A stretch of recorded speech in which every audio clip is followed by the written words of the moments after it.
Xi wħud jipproduċu l-kodba bħala kittieba, oħrajn bħala illustraturi, u oħrajn terġa' jipproduċu l-kodba kemm bħala kittieba kif ukoll bħala illustraturi.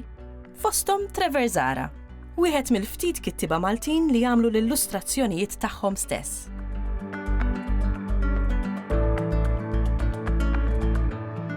Jiena mindu kont żgħir dejjem kont iħobb impinġi, anzi naħseb l-ikbar passatemp tiegħi fit-tfuliti kienet pinġija. Ħammur ftit lura. Jiena kelli t-siju tiegħi kien il-pittur Giuseppe Caruana li pinġa diversi knejjes f'Malta, l-iktar xogħol tiegħu li għandu ħaż-Żabbar, in-Naxxar u s-Siġġiewi, ara drajt dejjem ngħix ġol-arti. Immaġinani bħala tifel, immur għand it-siju, kellu studju kbir immens, nara kull kwadru daqs faċċata ta' dar li dawn sieħlu ġol-knejjes. Bħala tifel naf kemm ippużajtlu jien ta' xi anġeli żgħar, arena drajt fl-ambjent tal-arti. Kont nħobb impinġi kif diġà għedt, u jiena bħala allim kont allim tal-arti. Ħafna iktar jassoċjawni mal-Malti li għallimt ukoll il-Malti, imma għallimt ħafna iktar l-arti. Allora meta jiena bdejt nikteb kodba għat-tfal, issa ġiet naturali illi ħan illustrom jiena stess. Issa naturalment illi altru tpinġi fuq biċċa karta l-gost u altru qed tpinġi biex imbagħad tiġi inkluża fi ktieb. Anke hemm il-tekniku dik ħadd ma kontx nafu, jien niftakar l-ewwel stampi li pinġej Poland tad-deb l-art tax-shelter, pinġejthom bil-bajro, pereżempju. Illum nistħin ħares lihom tantu hekk illi meta rġajna minna reprint tagħhom pinġejthom il-ġdid. Imma ġifier l-għażla tiegħi li mpinġi għall-kodba tiegħi ġiet naturali. L-iktar illustrazzjoni naħseb għal qalbi huma li għandi fl-ktieb ta' pożit qasqis. Għax dawk kienu differenti minn kull illustrazzjoni għamilt. U waqt l-oħra għamilthom kollha bil-kuluri, bil-lapes, bil-watercolors, bil-computer. Dawn huma karti baqsqsin. Mhux kollaġe, sempliċi huma bojot l-ewwel nett iswed u abjad biss. Billi qasqast il-karti, il-wejthom, bramthom, u mbagħad billi xelt id-dwal ħadd ritratti. U jikkreaw id-dellijiet. Fil-fatt tal-kull stampa ħadd 10-20 ġieli, ritratt differenti, nixal dwal artifiċjali, niftaħ it-twieqi biex ikolli dawn naturali, jkun iktar reflected light, u għażilt minnhom. Dawk naħseb l-iktar li nħasshom jiena oriġinali. Jiena dejjem ngħid li l-kelma illustrazzjoni kważi jaqqas korretta ħanek għaliex. Għax meta qed tillustra isek qed iżejjen. Hawn min qatt għandu l-idea illi tpinġija qiegħda fil-ktieb biex iżejjen il-ktieb. Fil-fatt mhix eżattament hekk. L-illustrazzjoni qegħdem biex tgħid xi ħaġa iktar. Jiġifieri, il-ktieb issa li għandu l-illustrazzjoni ġie jfisser aktar. Jekk neħħi illustrazzjoni se jfisser inqas minn hekk. Isu l-illustratur ħanibqgħu nsejħulu hekk, u qabad l-istorja u ra kif jista' jiftaħha iktar. Mhux jibdilha ta' jiftaħha iktar. Ħalli nġib eżempju żgħir. Il-famuż ktieb Alice in Wonderland. Jien ma nafx kemm il-verżjoni għandi tiegħu. Għax ħafna drabi kont nixtrihom minħabba l-illustrazzjoni. Għax kull illustratur itija sfumatura differenti. Pereżempju għandi ktieb minnhom ta' Alice in Wonderland fejn l-illustratur ħadha bħala storja makabra kważi. L-illustrazzjoni xogħol minnhom kważi tal-biża'. Jifri f'Alice in Wonderland l-illustratur ra it-traċċi ta' makabrità li l-illustratur oħra ma rawix. L-illustratur oħra li saw ħaduh pereżempju bħala jiena forsi ktieb ta' fantasija kif fil-fattu jew ktieb tal-assurd li hu kollu. Jiġifieri l-illustratur x'qed jagħmel? L-istorja qed jara, qed jaġġinha, qed jagħmilha tiegħu u jiftaħha b'mod illi issa ġiet tfisser iktar.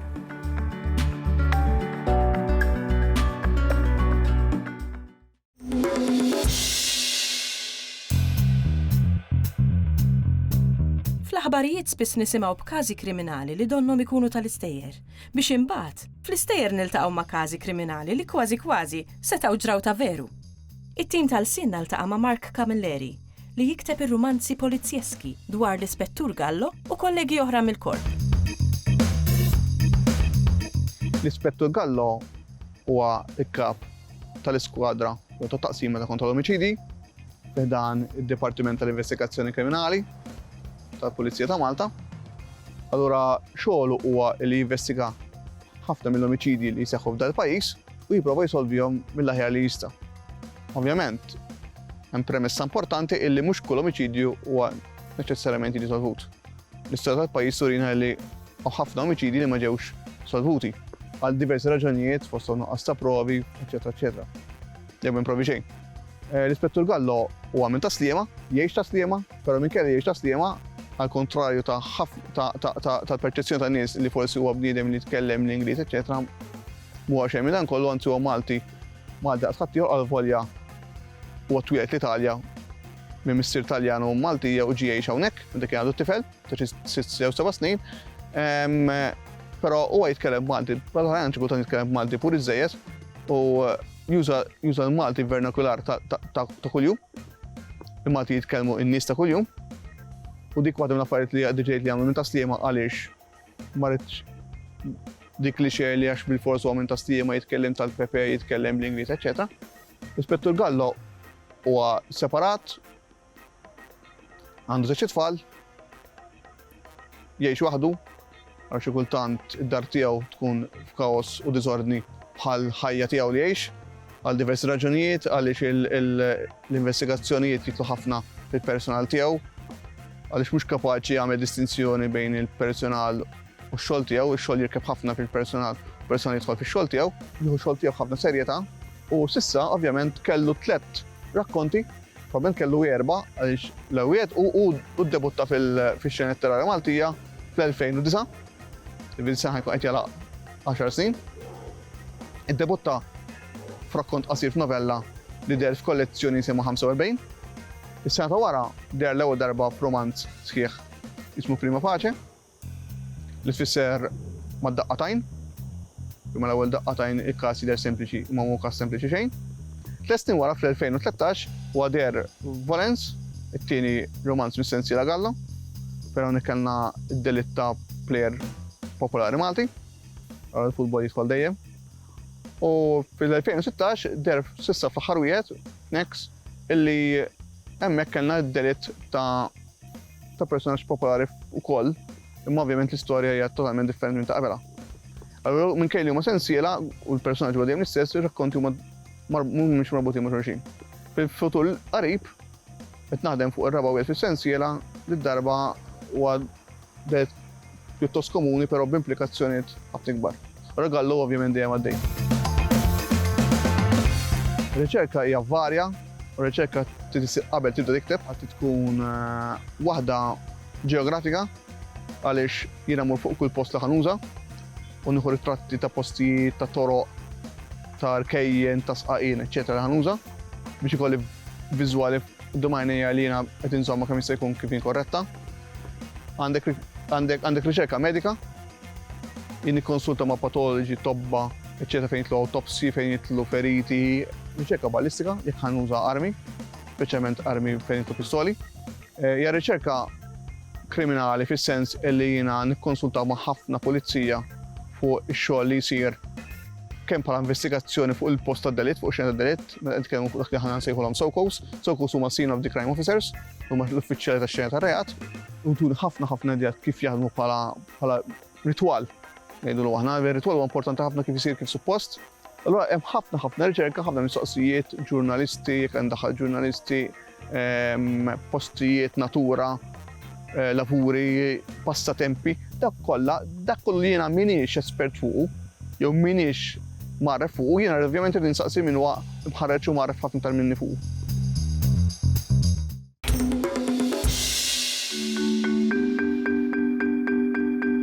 Il-kitba bil-Malti ta' kliem mill-Ingliż spiss kienet titqies bħala għoqda ortografika mħabbla sew. B'riċerka u b'konsultazzjoni wiesa', il-Kunsill Nazzjonali tal-Ilsien Malti rnexxielu jipproponi linji gwida ċari u dettaljati sabiex iħoll din l-għoqda. Il-bżonn inħass bażikament minħabba l-kuntatt mal-Ingliż. Aħna nafu li l-Ingliżi ġew hawnhekk storikament fl-1800, il-kuntatt mal-Ingliż ma bedix fl-1800 għax nafu il-preżenza tat-Taljan dak iż-żmien kemm kienet qawwija, imma mbagħad ġiet il-gwerra u wara l-gwerra il-kuntatt mal-Ingliż beda jinħass aktar u beda jinħass mhux bħala l-ilsien tal-ħakkiem imma bħala ilsien ta' komunikazzjoni, l-ilsien li jaqdek mal-kumplament tad-dinja.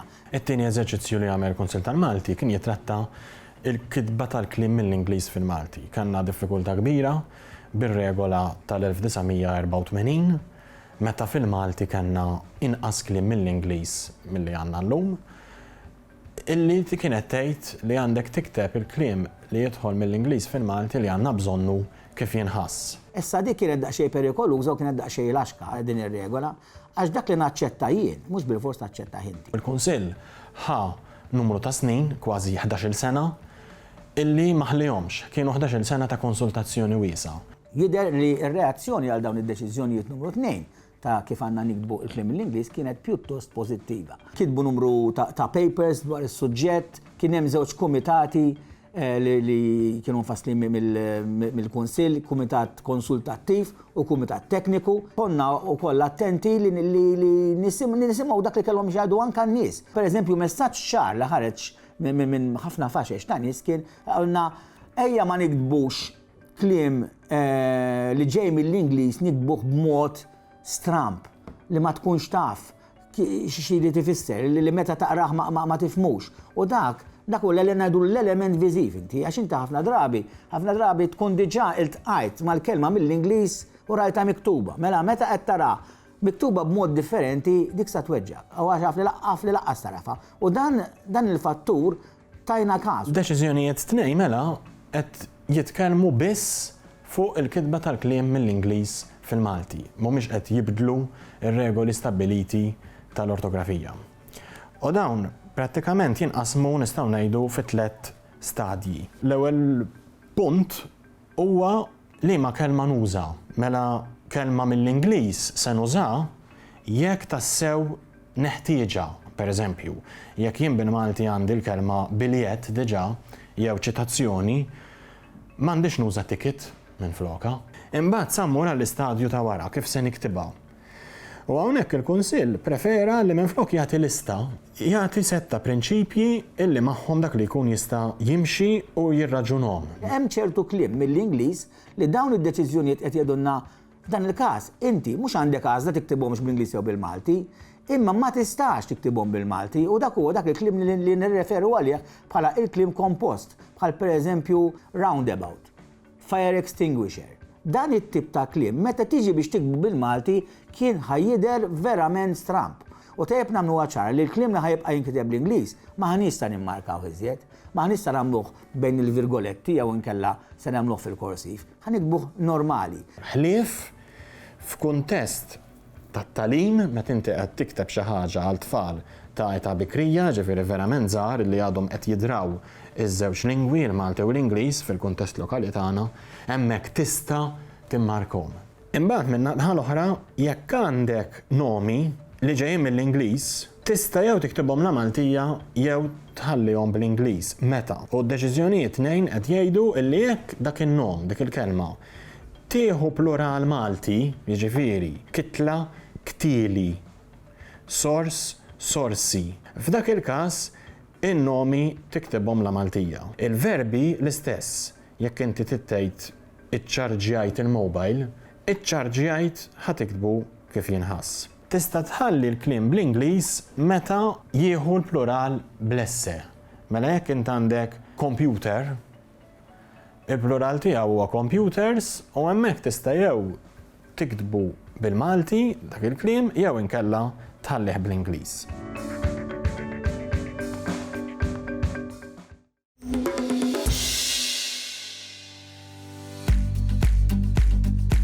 F'din ir-rokna se niffukaw fuq wil, għajdut jew proverbji.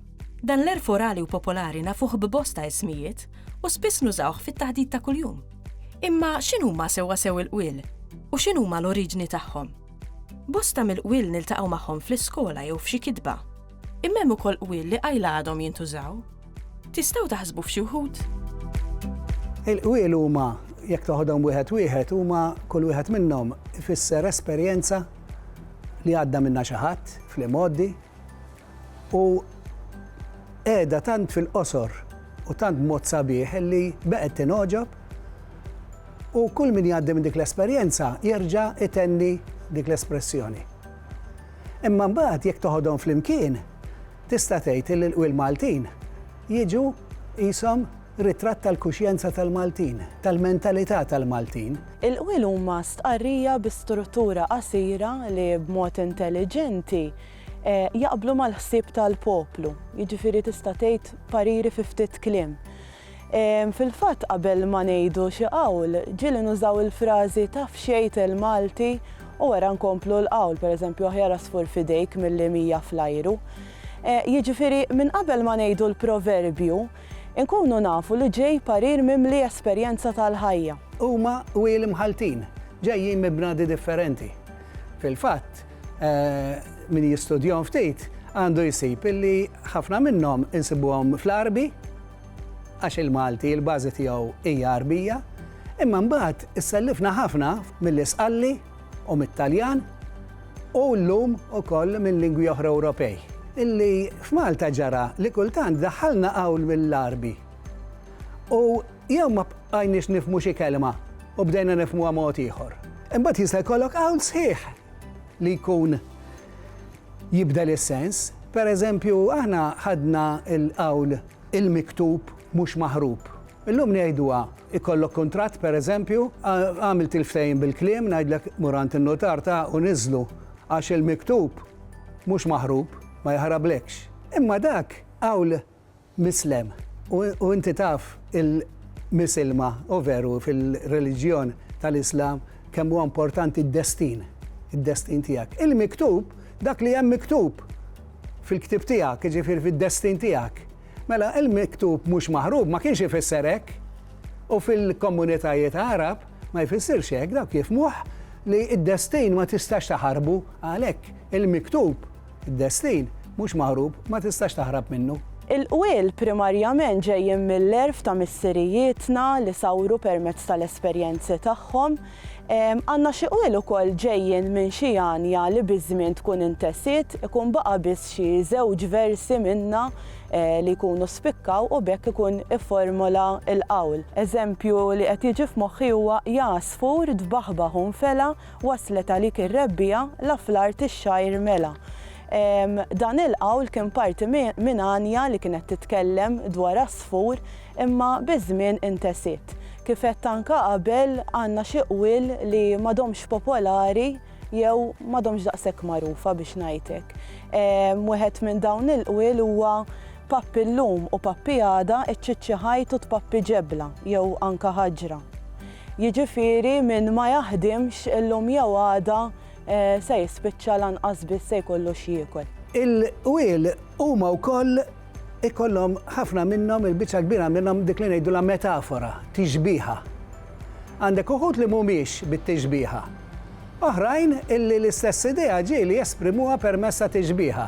Għandna qawl li jgħid min jgħid wisq ftit fih risq, jiġifieri min parla ħafna tantx torbot fuqu. Imma qawl ieħor dak għalilna b'mod dirett.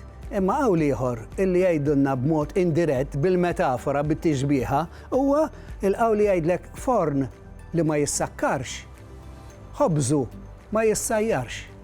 Is-sinti kif tismaħħa tgħid da fuq il-ħobż, fuq il-forn. Imma propjament qed jitkellem fuq il-fomm, il-forn huwa l-ħalq ta' min dejjem miftuħ bħal bib tal-forn u allura il-ħobż ma jistax jissajjar, ma li jekk wieħed ipparla ħafna sewa l-ideat ma jilħaqx immaturom u allura ma jitkellimx bis-sens. Biex nieħdu eżempju ieħor, nistgħu ngħidu ma nieħdu xejn magħna u dan ifisser naturalment illi meta mutu ma tieħu xejn miegħek u veru minn ġidek tħalli hawnhekk. Imma jekk irrid ngħidu indirettament bit-tixbiħa għandna hawl sabiħ li smajna l-arb ta' Għawdex li jgħid il-libsa tal-kefen ma fihiex bwiet. Jiġifieri meta jkeffnuk, meta jitfnuk, ilibsuk libsa illi m'għandix bwiet. Għaliex? Għax minn tista' tieħu xejn miegħek.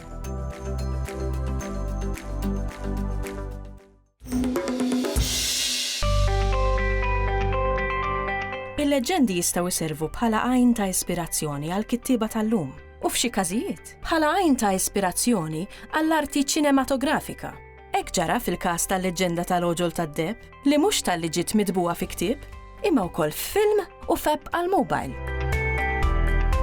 L-Oġol tad-Deb hija sensiela ta' 3 kodba tal-avventura u tal-misteru li hija bbażata fuq leġendi popolari Maltin. U l-ewwel wieħed il-misteru tal-Oġol tad-Deb tibda l-istorja fis-snin 40 ftit wara t-tieni gwerra dinjija u nsiru nafu dwar grupp ta' tfal li mal-liema tagħhom marru ħarġa tal-iskola f'labirint taħt l-art u sparixxew. U mbagħad fil-preżent niltaqgħu ma' żewġ kuġini li wara li jisimgħu dwar il-leġenda tal-Oġol tad-Deb u wara li jsibu mappa tat-teżor jibdew ifittxu l-Oġol tad-Deb u jispiċċaw fl-istess labirint fejn ikunu sparixxew it-tfal. U mbagħad ovvjament l-avventuri jkomplu u jsiru ħafna iktar perikolużi. Il-leġendi nħoss li huma parti importanti mill-kultura mill-folklor ta' Malta u xi ħaġa tal-iskantamenti indunajt li meta immur fi skejjel u nitkellem ma' qarrejja ċertu leġendi popolari ħafna bħal Witt Speranza ta' Witt Speranza jew inkella tal-Oġol tad-Deb ma kinux semgħu biha u dik nara ħasra kbira għaliex hija parti importanti ħafna minn dak li għamilna Maltin mhux hekk. U għalhekk ħassejt li għandna nżewqu l-kultura, il-qari, il-kitba, l-avventura, il-misteru u t-teknoloġija f'dawn il-kodba. B'kollox hemm leġendi differenti, pereżempju tkellimna wkoll dwar il-leġenda ta' Witt Speranza, waħda mill-leġendi l-aktar popolari Maltin. Aktar kmieni semmejt dik l-istorja ta' tfal li sparixxew f'labirint taħt l-art. Kont qed nirreferi għall-ipoġew dik hija storja u min jgħid li ġrata u min jgħid li mhux vera ġrat. U dawn kollha daħlu parti mill-istorja kbira tagħna. Din is-sensiela ħdimnija kif ħadmitha l-kittieba Ingliża J.K. Rowling ta' Harry Potter li rajna lil Harry u sħabu jikbru u hekk kibru l-avventuri u l-perikli tagħhom. U hekk ukoll ġralna fl-Oġol tad-Deb kif nafu tfal malajr jikbru u għalhekk xtaqna li l-avventuri jikbru magħhom u d-diffikultajiet ukoll jikbru magħhom u ninsabu kuntenti li r-riżultat kien sodisfaċenti. Kif forsi tafu hemm app abbinata ma' dawn il-kodba u din tiġi downloadjata b'xejn minn fuq l-internet, fuq tablet jew fuq mobile u x'ħin tipponta t-tablet jew il-mobile lejn kull stampa tara tieħu l-ħajja u din hija teknoloġija avvanzata ħafna, realtà maħluqa li aħna tista' tgħid li aħna fost l-ewwel erba' li qed nagħmlu dan l-affarijiet fl-Ewropa hija xi ħaġa innovattiva ħafna. Il-teknoloġija llum saret parti mill-ħajja, xejn li ġildu magħha x'qiegħda hemm importanti ħafna. Għalhekk ħassejna li għandna nżewqu t-teknoloġija mal-qari u mal-Malti. Il-Malti hija lingwa sabiħa li jekk ma noqgħodux attenti nistgħu nitilfuha llum il-ġurnata nafu kemm hawn anke barranin qed jgħixu f'pajjiżna u għalhekk inħoss li għandna naraw kif nagħmlu biex il-qari nagħmluh aktar interessanti li t-tfal anke forsi dawk li s-soltu mhux dejjem joqogħdu jaqraw hekk għandhom inċentiv iktar biex jaqraw għaliex minn barra li jkunu jistgħu jużaw l-immaġinazzjoni tagħhom biex jaqraw u jifhmu l-istorja, fl-aħħar anke jistgħu jaraw siltiet minnu. Dik naħseb hija xi ħaġa interessanti u mod modern kif it-tfal il-qarrejja jieħdu pjaċir. Ir-rispons li kellna s'issa kien pożittiv ħafna, ġifieri ħafna mamajiet, ġenituri, edukaturi rringrazzjawna u aħna fil-futur ukoll biħsibna inkomplu noħorġu aktar proġetti.